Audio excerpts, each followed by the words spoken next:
All right, everybody, big episode today. Not only is it opening day, but I got Mick from Cubs Baseball Channel, who I think is the lead Cubs analyst on the planet. Mick, what's going on? Thanks for Hey, being thanks. here. Yeah, thanks, brother. I appreciate the intro. No, I mean, I absolutely love you. I was actually, I did on my preview video, I called you out and telling people to check out your videos because those are the daily listens for me, especially in the morning.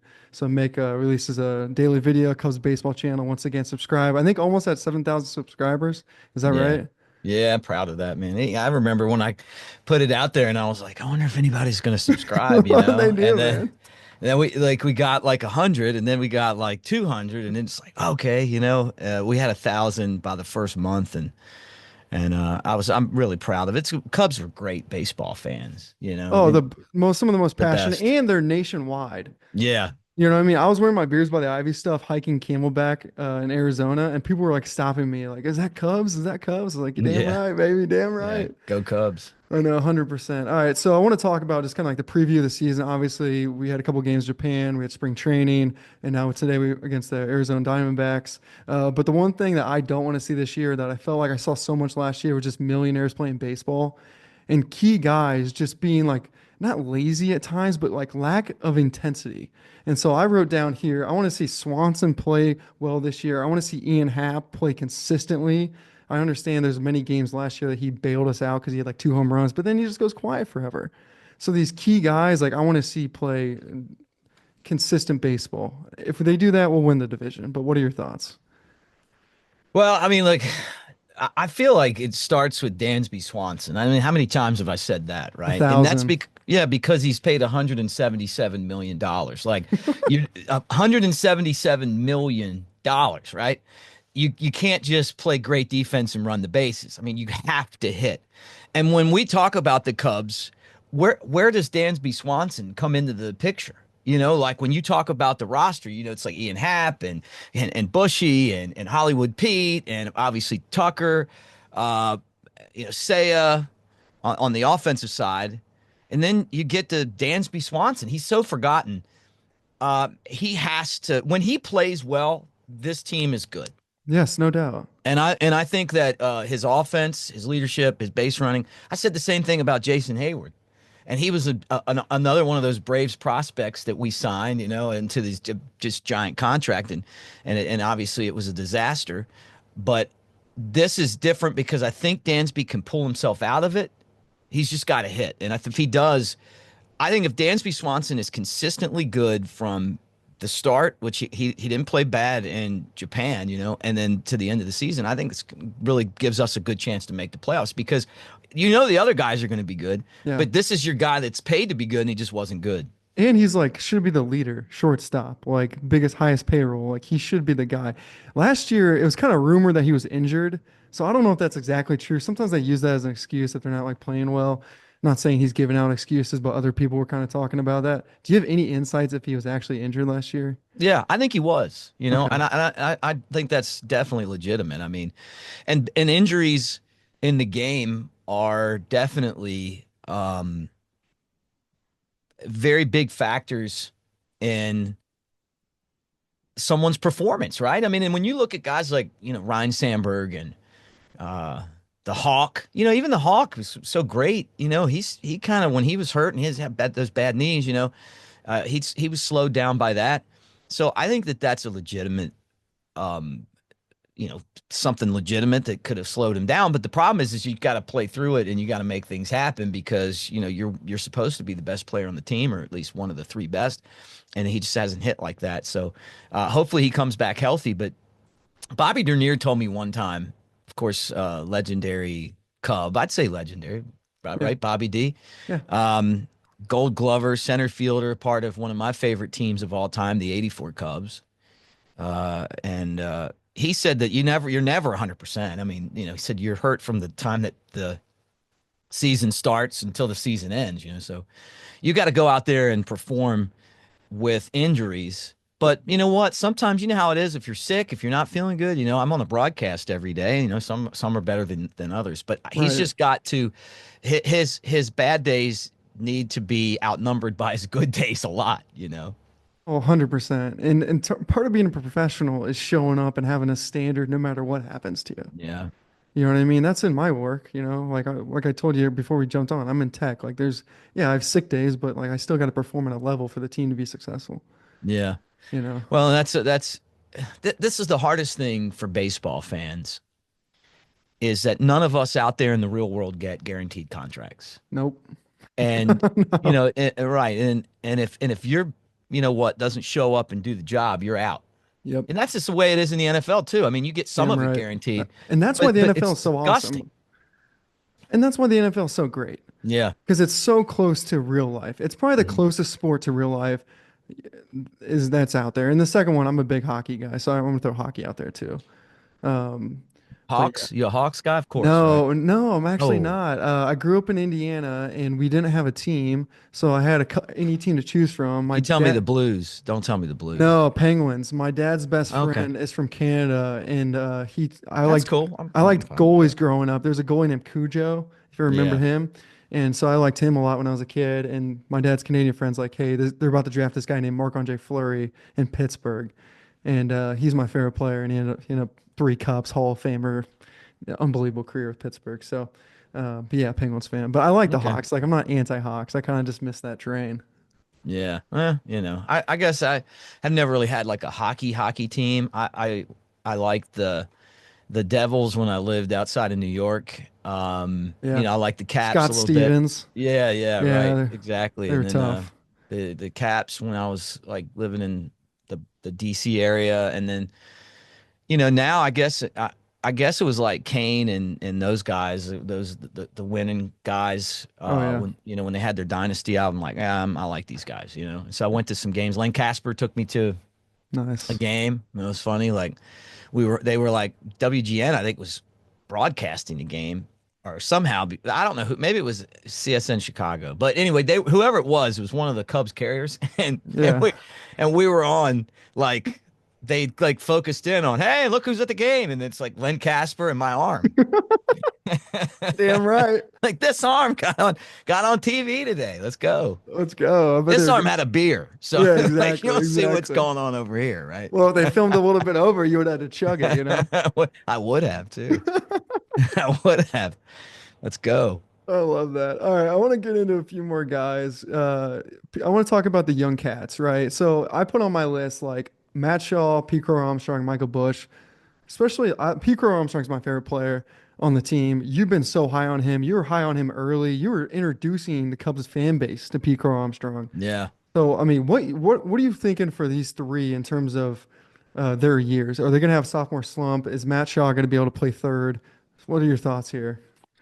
Let me start with the guy that I call Hollywood Pete, and I got that nickname from a scout that was watching, and he is very Baez like, Oh whereas yeah. the energy on the field is definitely pretty crazy, and he is locked in the win, and he's emotional about it, and he wants, he can't stand failing. And I loved Javi too, and Pete's got a better base runner than any base runner I've ever seen. He's the fastest guy. He's got. I called it. I was talking to Doug Descalzo, who's the Cubs, or Doug DeCenzo, who's the Cubs, base running guy, and I'm like, it's like he's got X-ray vision. I mean, like the ball gets like he sees like through everything where the ball is, and then he just takes off, and you can't get him out. And then some of the things I saw him do when he was in Double A, there was a 16 pitch grand slam. I don't think I'll ever see that again. And he had like it was like a 1-2 count, so Oh that yeah. just then it got to 3-2, right? And then he hits a grand I slam. remember watching. I didn't watch that, Yeah, but I saw the highlights. yeah, crazy. And then the other thing is he bases loaded in a game. He's at second base, and a guy grounds into a force play, and he scored from second. Like like it was a 2-run ground out. I mean, I don't know that I'll ever see a 2-run fielder's choice again, but he just has this instinct, to do things like Baez did. I saw Baez making a habit out of stealing home, and you know, and it would be like he would like teach other people how to set up the steals of home, right? And so I'm curious, like on Pete, how this year's going to look, because I felt like that like they basically push the kids through the system too fast now. But it's not the Cubs; it's every team. It's not just. I mean, look, Cam Smith just made the Astros. I know. He's a I year want to out of talk about college, that. right? Yeah. Right, and I know it's going to be a sore subject because I don't know if this trade's going to pan out the way that we want it to. I've been watching your But videos. Now I'm worried. but I hope that it does. Like I'm not saying I don't want it to, but I'm just saying like the mathematics of it, the math in this trade stinks. And they released Cody Poteet today or designated him for assignment. Like it all it's and you're going, well, he wasn't in the trade. Well, yeah, he was. He when you sold Bellinger back to the Yankees and gave him $5 million, he's the guy you got back. He couldn't even make your Right. roster. Well, But let's talk about Pete. I'm oh yeah, digressing yeah. here. Great speed, hand-eye coordination, as you guys have seen. He's got a flair for the dramatic. He can hit more power than you think. I really believe in his ability to play center field. He's the best defender in the game, and he's got a fire and a passion that he plays with. He's also a little bit, he's flashy. And the scout was making fun of him because his parents are actors. Like, well, this is this Hollywood Pete Crow Armstrong guy, and I'm like, that's Hollywood Pete. Hollywood Pete. And I love it because he plays like that. And then he shows up to spring training with, blonde hair dyed with stars in his head. He's what makes baseball fun. To me, the biggest thing for him is going to be he's got to make contact and get on base. The strikeouts, when there was a movie called Major League, and they had a guy named Willie Mays Hayes. You familiar with Mr. Hayes? A little bit, a little You bit. might. I was more of a rookie of the year Okay, you kid. don't know this one, but you need to watch this and thank me later. But the coach, the coach is like, you may run like Mays, but you hit like shit. Every time you pop it up, you got to do 20 push-ups. And it's Yeah. Wesley Snipes, playing this leadoff hitter, and he's like doing push-ups. Pete's that guy. Like, don't pop it up. Like, he's Right. got power. It's okay to get it in the air, but make contact because when he gets on base, great things happen. And 100%. I wish he would walk a little bit more and strike out a little bit less. But besides that, I think he's going to do every little thing possible to be a successful player. The major leagues is hard, and we'll see how this is a big year for him because if he makes a step up, then he could really be a special player for the Cubs. And I love him already like you, but it's time now to kind of, to be the leadoff batter on this team. That's what I was going to ask you. Can he Got to play get there. Can he play leadoff, and when should he play leadoff in the season? He should do it when he's able to get on base. Okay. Like he's got to make contact. And there's more to it than that. Talking about Bobby Dernier, I learned a lot of baseball from guys that worked in the Cubs organization that played for the Cubs.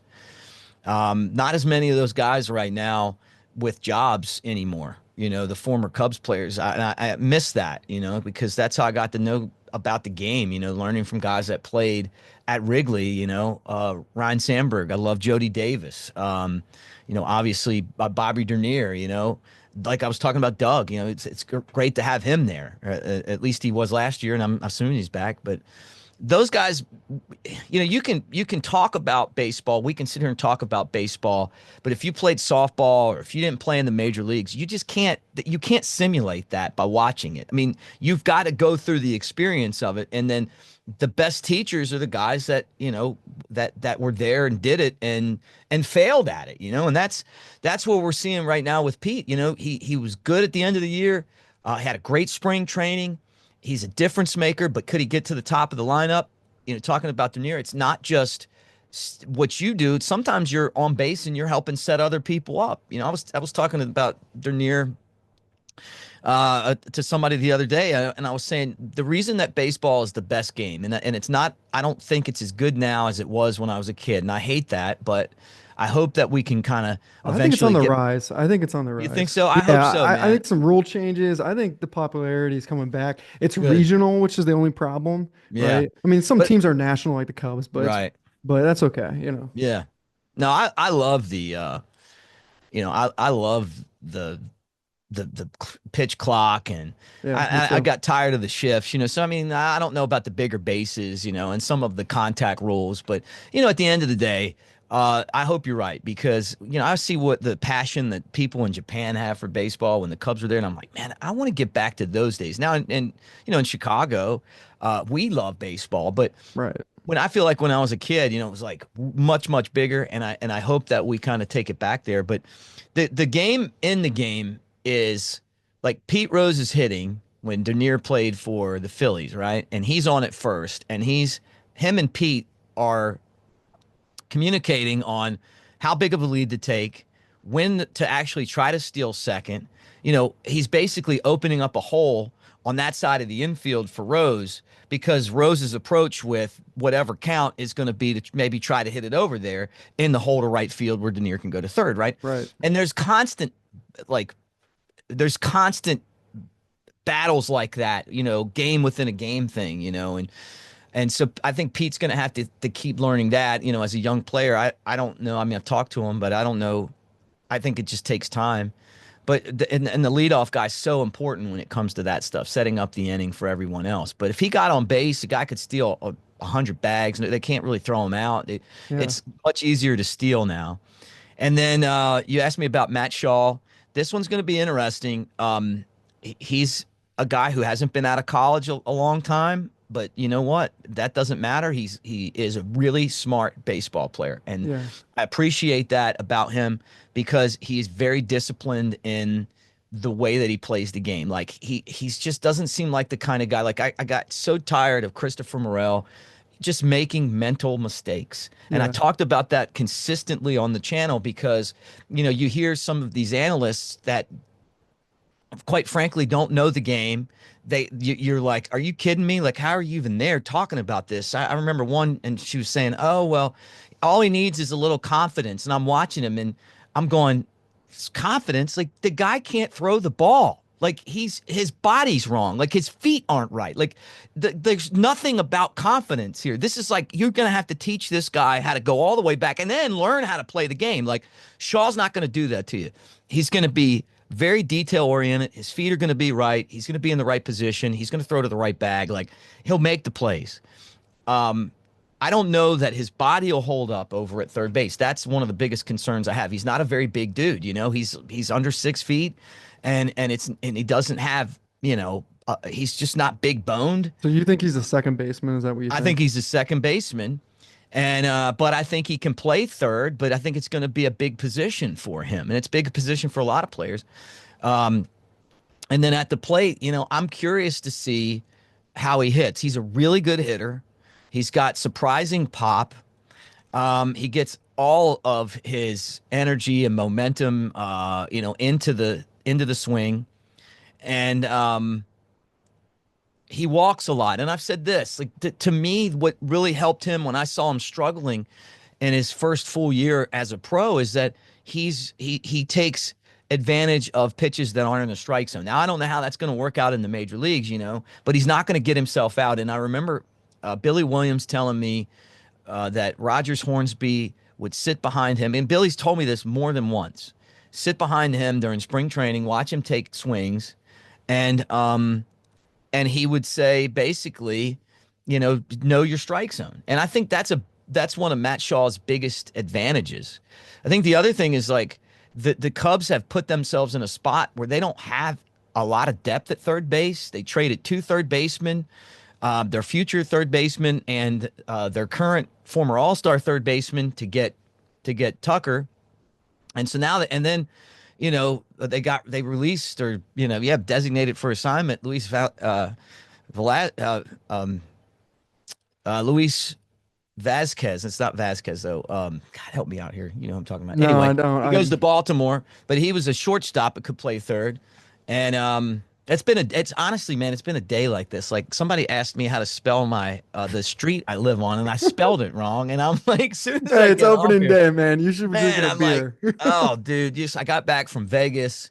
5 days of NCAA basketball Nice. and Were you calling games, or what were you doing out dead there? concerts. No, I just was watching them, Oh, drinking just beer. enjoying. Okay, that's Yeah. even better. Beer There you and go. basketball and beer and the Grateful Dead. But anyway, Nice. so yeah, it was awesome. But I'm still trying to like catch up, on like all course. of the stuff I got going on in my head. But anyway, yeah, Luis Vasquez. There it is. So, Yeah. but anyway, my point is like Shaw's going to get the confidence of the team to play the position. So they're going to have to sit there and decide what they're going to do.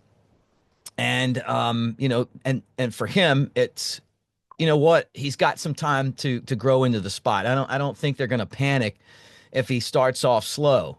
And he's already gotten his first hit. Sometimes players have such a hard time getting their first hit that it becomes mental. And I'm not talking about, just crappy guys. I mean, Willie Mays was one of those guys. Took a long time. I think Cal Ripken was in a slump to start his career. So and I think Rhino too told me that. So it takes a while sometimes to get going. But what I heard from Rhino that I feel like, and I think I read that Cal Ripken said the same thing, is that their managers were basically like, look, you're playing the position, so go do it, and don't worry about losing your job. Focus on doing the things you got to do. I don't think the Cubs have an option but to do that with him, so I think that'll help him as well. And then who was the other guy you asked me about? Michael Bush. Yeah, I really like Michael Me Bush. too. I think it's interesting that the front office is saying, hey, we think this guy can be a Gold Glover. And the crazy thing about how intelligent our fan base is that when I was started the channel and people kept getting in the comment section and they're like, hey, Michael Bush, Michael Bush, Michael Bush, trade for Michael Bush. And I was like, who is Michael Bush? So I look him up. He's a Dodgers minor leaguer. He's got huge numbers. And I'm like, wow, man, this guy, pretty interesting. And then, obviously we end up getting him and he's our first baseman, and you look for opportunities like that where you have a Freddie Freeman blocking the position and then maybe you can swoop in and make a deal. And the Cubs gave up a great pitcher for him. But, was it Jackson Ferris or whatever? But I mean, at the same time, it was a great trade. He had, I thought, a very solid rookie year. I thought so. And I hope he comes back and does the same thing. If it clicks for him, he could be the next best player on the team. 100%. Yeah. So for me this year, it's kind of an interesting because I did my 2024 recap and I was talking like they're either going to go all in with older guys and have the youth kind of sprinkled around, or they're going to go all in on youth and essentially have a year where they kind of suck, but they are building guys up and giving people shots, keeping Cam Smith, for instance. So this year, now you have this liability on Jed's head of we have to win, and you have Kyle Tucker's there now, and your trade already looks weird. Normally, when you trade big and you give prospects, you at least have a year where you like look really solid. But the people they give away now are allegedly, once again, it could just be optics over there in Houston, but Right. allegedly playing solid baseball. Yeah, yeah, So right. now there's like double pressure this year to win. And once again, I kind of wanted them just to go youth and build people up, kind of like 2014 and going to 16 or whatever. But I think they can win 91 games this year, win the division. And if they don't, I would say it's an absolute failure of a year. But what say you? Well, I say this: if the Cubs, I think the Cubs could still fire their front office even if they make the playoffs with 91 wins. If they don't look like an organization moving in the right direction, and I feel like that's the biggest story of this season right now. Right. It's that the front office is like in their last year, and unless something changes, and the thing that they need to change is they need to win games. So I mean, to me, it's like okay, what does that look like, and how are things going to end up working out for them? You win loss wise, and then long term. I mean, like the Kyle Tucker trade to me is he's just got to have a monster year. Yeah, he's got a great year. And then they sign him, and then nobody's talking about it. But if they don't want to pay $600 million for a player, then they might have just traded. And for those of you that haven't watched my channel, I mean, I started doing the math on this. Like, you got the Bellinger deal to make room for him because you wanted to get rid of his contract, and you were going to trade him, and you didn't want to have both guys. I guess they really did have both guys for a minute, and then they trade him to the Yankees. They get Cody Poteet. They give him $5 million, and they're happy about that because of he had the options. And so the Yankees were glad to get him and 5 million. And then they sent us a guy that couldn't make the team. And so he's designated for assignment. He could potentially be back if no one claims him. Then you got the actual deal that you made.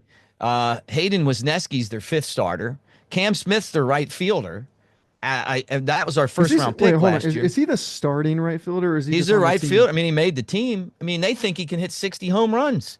Like the Athletic is saying that they Yeah, think see, the guy can hit 60 home runs. Like, I don't know, but I mean, I don't know either. okay. And then you also got Isaac Paredes, who's not bad, So, Yeah. and those guys are all signed. Like, you get 1 year of Tucker. So Tucker, you got a lot of pressure on you, man. You got to have some big games here and get us off. And then on top of that, guess what? We got one of the toughest schedules to start a season I can remember. I know. We just got to get through it. Get through April. Get into May. But yeah, that was to my point. I was thinking in the back of my mind, like even last year, I was like, if you just like went young and you let guys play, you could end up having Shaw, Crow, Bush, and Cam Smith all out there like growing up together on at Wrigley, and I thought that would have been kind of a cool year. All Yeah. right, but can we jump into the closing pitching? Because last year and the year before that, we lost so many games in the seventh inning, and maybe that's more the relievers. But golly, like, how are you feeling about our closers? It's Presley, right? Yeah, yeah. Presley got him from the Astros too.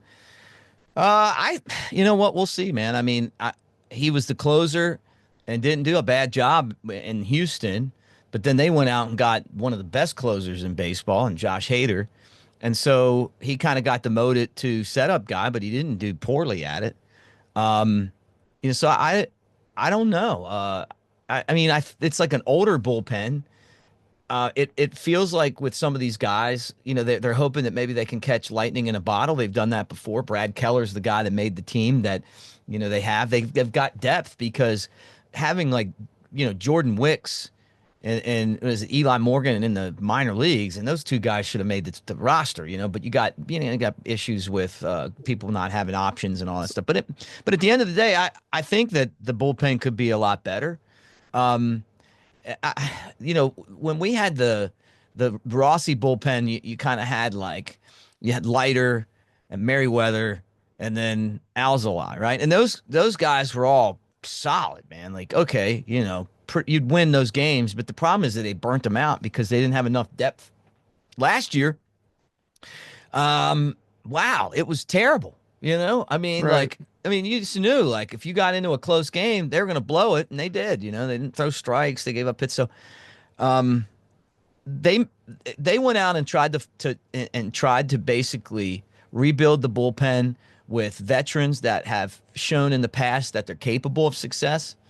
And so, you know, that we'll see if it works, man. I mean, am I sure? Most organizations, their bullpen are guys that they develop. Right. Yeah, we don't ever So seem to have those guys. And no, we just they like, don't they they don't just draft and develop pitching no, they very good. just don't. It just seems every year we get somebody out of, from another team, and it's like exactly what you're saying. Or they don't trust their guys enough to give them a chance. I mean, they had Hunter Biggie, who was I'm telling you guys, an excellent closer, like Yeah, excellent. And then they traded him for Isaac Paredes. So I that's another know. part of that deal where you're looking at it and you're going, so it even goes back to all the guys you traded for Paredes, who you basically handed over to the Astros, Here's like, my biggest thing with Jed. It just doesn't feel like he ever has a master plan. He yeah, makes one move and then he makes a move after that move. I want him to have a whiteboard of moves already planned and webbed out. yeah. It's Well, that was what systematic Theo thinking. did. Yeah, I it's don't called know. systematic thinking. In any Yeah. world, that's called intelligence. Yeah, right, right. So I, that'll I get like me. Jed I personally. like Jed Sorry. too. But I mean, some of this stuff is, it feels like it really feels like his last season to me. And then I'm sure that the ownership, they like him, they think he's a nice guy, but they're probably looking at it and going, it's time to kind of get a new direction. And then you got to go out and find it. The toughest thing that ownership does is find this spot, right? And they got Theo Epstein, and Theo, until the Cubs won the World Series, was great, and then fat and happy, and it was time to move on. Like it just, like, and you lose your drive when you win both of the biggest you break both of the biggest curses of all time, you know? Hey man, well, Uh, yeah, it's like I'm Conor glad he McGregor, did. man. I'm It's glad he Conor did, right? McGregor. You're on a boat having a good time. You don't need to Yeah. get punched in the face anymore. Yeah. I get that, man. And I get that, but still, um it's it's one of those deals where um it's a tough job and you have to have the right direction because the this season could potentially screw this organization up for years. And it's not just that these trades, it's that they decided to sign like these veteran guys that are not going to make it very much longer, like Justin Turner. I mean, he's 40 years old, like, and you're getting rid of Vasquez, and you're getting rid of Canario, and you're getting rid of Arias. Like, you're getting rid of guys that you thought were good enough to be on the 40-man roster, and they were potentially future stars, and you just gave them away for Well, zero, for that's nothing, you know? that's Like, that's the problem. I feel like they're going all in with talent that is B plus, yeah, right. and that kind of scares me. All right, Yeah. if you want to be the Mets, like they're going for A guys, decent amount. Dodgers, obviously. So they're Dodgers. You can make an argument that they're screwing up their entire future. Yeah, but they got like five A guys on their roster. Yeah.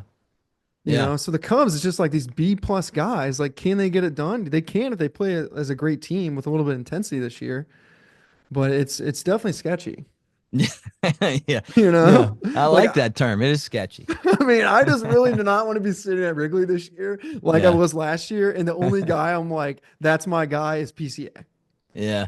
Well, there's some other good ones too, man. I mean, like I think that Amaya is either it's make or break for him, but I gotta tell you, 100%. he's had a much better spring than I thought. And Yeah. I hope he keeps it going. I don't like him great behind the plate, but if he can hit, make up for it.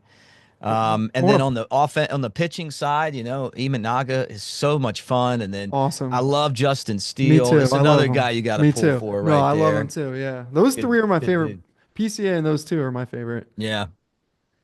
What about a Kelly catcher backup? I What do you don't know think? much about Carson Kelly. I mean, I thought that they had a hole in the organization with that. I was surprised that they didn't draft or trade for an elite catcher. It's Mhm. like they just keep ignoring the position, and I don't get that. Like, and look, I've only been around the game for most of my life, and I sit there and I watch, and I think that sometimes, and I've complained about overuse of analytics and stuff like that.